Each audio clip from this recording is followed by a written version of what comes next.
किसी गांव में एक किसान रहता था। इस संसार में वह बहुत ही गरीब था। उसके पास ज़मीन का एक छोटा सा टुकड़ा था जिस पर वह खेती करता था। उसका गुजारा अत्यंत कठिन तरीकों से होता था। एक दिन सूरज की गर्मी चरम सीमा पर थी, परंतु किसान हमेशा की तरह खेत में काम कर रहा था। पसीने से लथपथ किसान बुआई के लिए खेत जोत रहा था। इसी बीच खेत में जो खुदाई करते समय जमीन से एक बड़ा सा लकड़ी का बक्सा मिला। किसान ने सावधानी से बक्से को निकाला। पहले तो उसको समझ नहीं आया कि बक्से का क्या करे। आखिर उसने बक्से को खेत के बाहर रख दिया। उसे साफ करके जो रोटियां वह घर से लाया था वह बक्से में रख दी और अपने काम में जुट गया। दोपहर को जब वह खाने के लिए रोटियां निकालने के लिए बक्से के पास गया तो हैरान रह गया। उसमें रोटियां ही रोटियां भरी हुई थी। तब किसान को पता चला कि वह जादुई बक्सा था।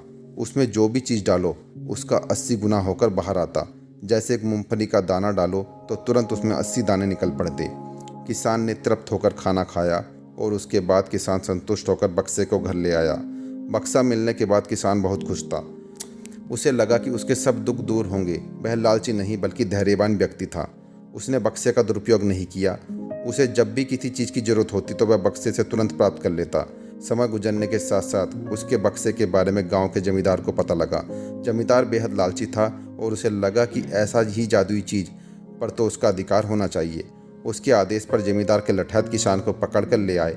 उसने किसान को धमकाकर कहा, बक्सा जिस भूमि से मिला है वह मेरी जमींदारी में आती है, इसलिए बता उस बक्से पर किसका अधिकार बनता है। किसान बोला, यह ठीक है हुजूर कि यह भूमि आपकी जमींदारी पर आती है, पर बक्सा जिस खेत से निकला उस पर मैं खेती करता हूँ, अतः इस बक्से पर मेरा अधिकार बनता है। किसान गिड़गिड़ाया, लेकिन जमींदार ने बहुत धमकाया। बक्सा पाकर जमींदार बहुत खुश हुआ, मगर किसान का रो रो कर बुरा हाल था। जमींदार की अब चांदी चांदी हो गई। वह जो चाहता बक्से में डालता और उसे कई गुना पाकर खुश हो जाता। कुछ लोगों ने जादुई बक्से की खबर मंत्री जी के पास पहुंचा दी। पहले तो उसे विश्वास नहीं हुआ, फिर उसने अपने विश्वस्त सेवक को बक्से की सच्चाई परखने के लिए भेजा। वहां जो उसने बक्से का जादू देखा तो वह मंत्री के पास जाकर सारी सच्चाई बता दी।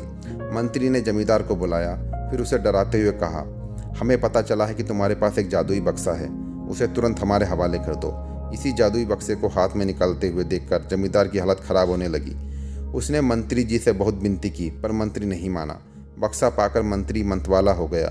विरोधियों को यह अच्छा मौका मिल गया। उन्होंने बक्से के साथ साथ मंत्री के निकम्मेपन की खबर भी राजा तक पहुंचा दी। बक्से की बात सुनकर राजा अधीर हो उठा। वह अपने सेनापति के साथ मंत्री के घर जा पहुंचा। उसने कहा, देश की सारी जमीन राजा की होती है, इसलिए जादुई बक्से पर भी उसका हक है। मंत्री ने बिना देरी किए बक्सा राजा को दे दिया।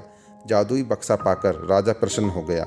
सबसे पहले राजा ने जादुई बक्से की मदद से अपनी खजाने की वृद्धि की। फिर राजा को उस बक्से की सुरक्षा को लेकर चिंता हुई। राजा हर कीमत पर उस बक्से को अपने साथ रखना चाहता था। राजा ने सोचा कि इसका रहस्य ज्ञात करना चाहिए कि आखिर इस बक्से में क्या है। यह जानने के लिए राजा उसमें प्रवेश कर बैठा। जब बाहर निकला तो देखा कि उसमें पीछे पीछे 80 राजा बाहर निकले। असली राजा का कुछ पता नहीं चलता था। वे राज सिंहासन में कब्जा करने के लिए एक दूसरे से लड़ने लगे। यह जानकर किसान को बेहद दुख हुआ। वह अपने आप को कोसने लगा कि कितना अच्छा होता कि मैं बक्से को ज़मीन में ही गड़ा रहने देता। दोस्तों, अगर आपको हमारी स्टोरी पसंद आई हो तो हमारे चैनल को सब्सक्राइब करना ना भूलें। अगर आप हमारे पुराने सब्सक्राइबर हैं तो बेल आइकन को दबाना ना भूलें। दोस्तों, वीडियो को लाइक ज़रूर कर दीजिएगा। ऐसे ही मैं अच्छे अच्छे वीडियो आपके लिए लाता रहूँगा।